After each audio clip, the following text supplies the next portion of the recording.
जवानी जियल मुश्किल पड़ता है रानी।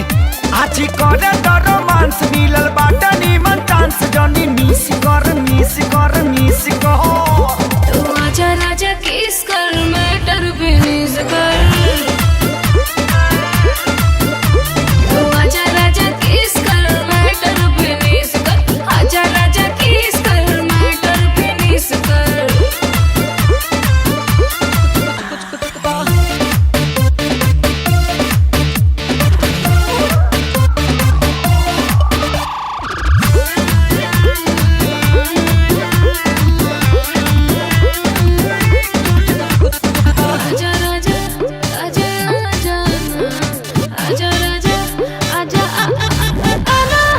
देखी के फिगरी चढ़ता फीवर कामना करता लीवर हो।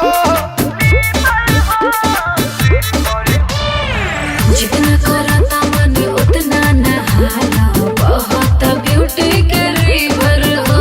इहे बाटे हमर मांग तनी प्यार वाला भांग दे तो पीस कर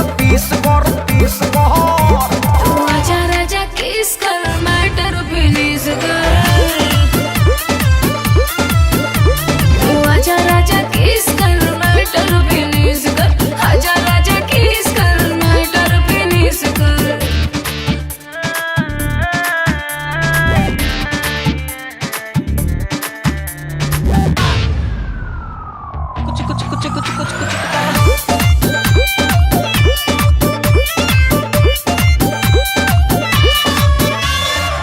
टच से हो जाला मनवाई कच हो हट तू बाड़ू तू मच हो। चढ़ल जवानी अपन पियाजी तहरे पकड़ब खरच हो। अब काहे परहेज जब होइए बैलेज तोहर 20 परी 20 पर।